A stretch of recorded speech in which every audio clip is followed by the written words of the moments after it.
The idea of a perfect day. Yeah. What is your idea of the perfect day? You wake up, you're feeling good, you're not working, but money is being made as you're waking up. You're not working, did I mention that? And you sleep the whole day. And that, Then you wake up and eat, then you go back to sleep again. As you're still making money. Then you wake up the next day to do it all over again. That is a perfect day. that's your idea for a perfect day? Mm-hmm. Sounds like a pretty good day. Tell me about it. Never had one of those. So you're saying you never had a perfect day? I never had a perfect day. Not by that, not that by that definition. But have you ever had a day that you felt was perfect? Can't say I had a day. I can say I had many. But if you want me to say which ones, I can't. What was the last one you can think of? Today. It's one of those days. Woke up late as fuck. Didn't have to go to work till 1. Work till 5. Now I don't have to go to work tomorrow. What does that make you want to do today? Today makes me want to sleep.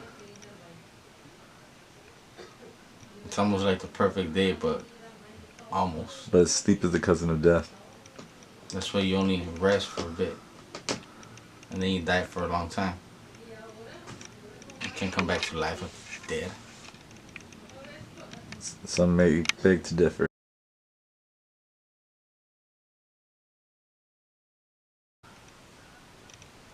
Thinking about things that aren't going to help me in any way, shape, or form. Does that make you a geek? And that just makes me retarded. Or I can't say retarded because it's kind of like a That's fucked up. strong pirate R word right there. What I can say is it makes me procrastinate a lot just by thinking. I think about stuff I should be doing, but I don't go and do them at all. Procrastination. Is this a vocabulary test? Not today. Okay, because I'm going to fail. Yeah, we'll do that when we're drinking. But, I forgot what I was going to say. Procrastinating. Whoa, why are you procrastinating? What do you think about that stops you from doing what you... Nothing, I'm just thinking about stuff I should do, but I just don't get up and do them. Does that make you lazy? No. It makes me procrastinate.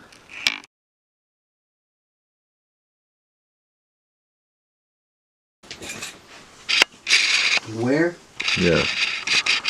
I was born. Are you technically born in a womb, or once you come out? What hospital were you born, delivered from? I have no fucking clue. You gotta ask my parents for that. You have no idea? Do you remember the city?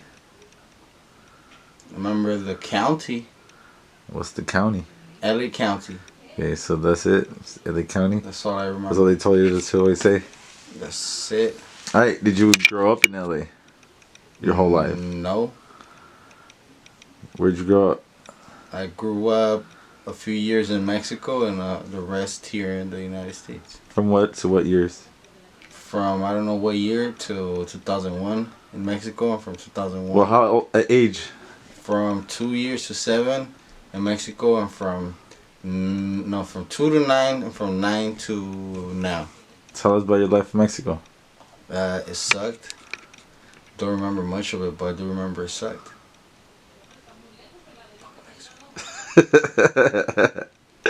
Alright, then so when did you cross over? I didn't cross over. I was literally born here.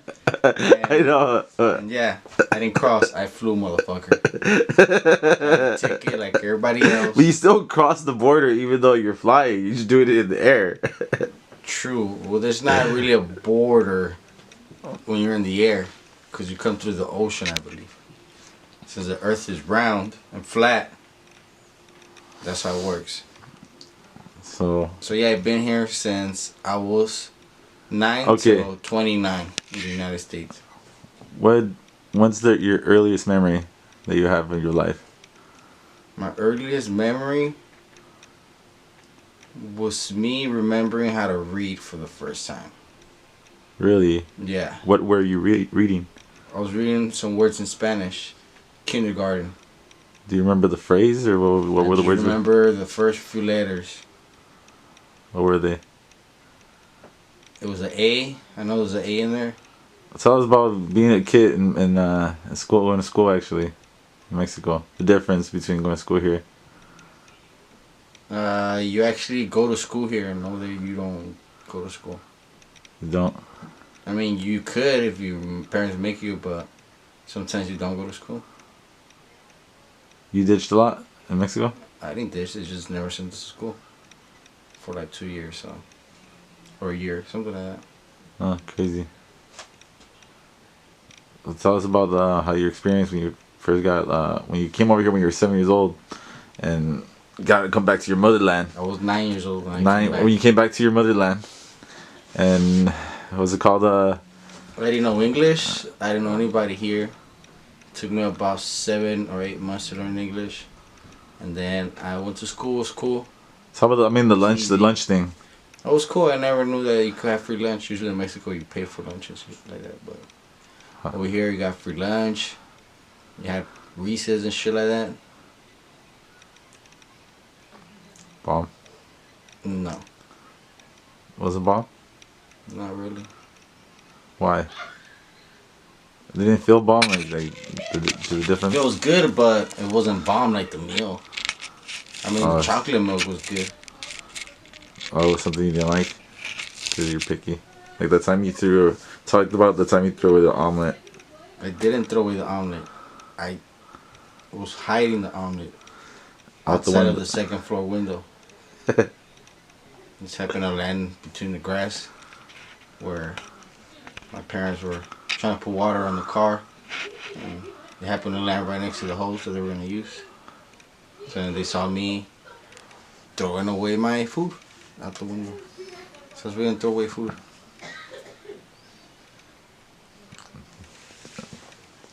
There you go. Don't ever feed Merc an omelet. Fucking hate omelets.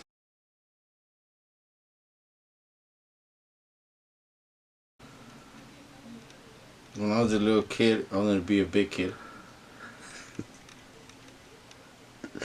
Then when I became a big kid, I want to be a bigger guy. Not bigger, but older. Now that I'm older, I regret every fucking word I said right now. Time flew, niggas.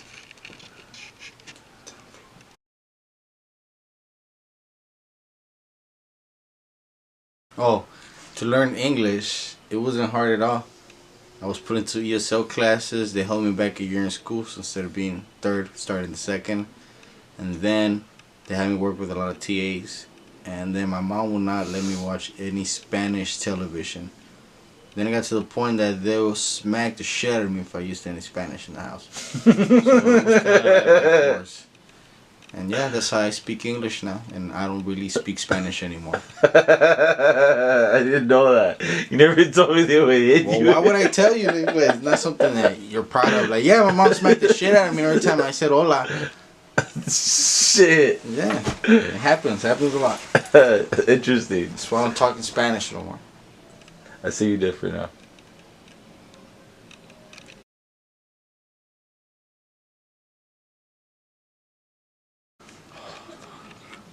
What can I do this year? This year, it's the first thing I could do is I could go and tell people that I'm 29. Because last year I wasn't. Last year you couldn't tell anybody in this year that you're 29? Nah. That's a good one. But now I can because I am 29. I can still tell people that we don't. You're 37? No. Technically last year I was not 26 today. Last year I was 25. It's today. Last year. Yeah, but you're 26 now. Yeah. So last year today I was 25. So that last year I couldn't say I was 26 because I was 25. So you're kind of like reassuring my question, right? Yeah, I'm really sure you My get your answer, answer. alright. Yeah, you got facts right here, I'm man. not the only one, man. You got strong ground that you're standing on.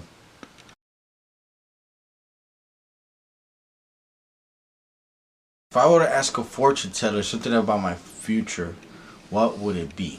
Yeah. What would you want to know? I would probably like to know who not to marry. Or who not to have kids with. I think that would be a good... But wouldn't that only mean that... Would that be calling them fortune? So like fortune? No matter... So that means in the first place, you have to have already... You're going like on the... It's fate that you're going to choose the wrong woman. Yeah. It's going to happen. But I'd like to know who it is as it happens. But what if you're not going to choose the wrong woman in the first place? And I guess she was never a fortune teller at all. She could tell you. I guess she could still tell you a fortune teller. Tell you like if the chick you're dating right now. But technically, that'll be unfortunate. You're asking for an fortune from a fortune teller. You make no sense. Okay, a fortune teller. Okay. Tell you about your future, good or bad, right? Yes. So that's unfortunate. That they tell you about your good or bad news? About your future in general. I don't think people should know their future. Because then they'll try to prepare for it and forget about the path they're in. Let's try to prepare for something that might come. Who knows? I know something that will come. That's for the next episode. Of his theories.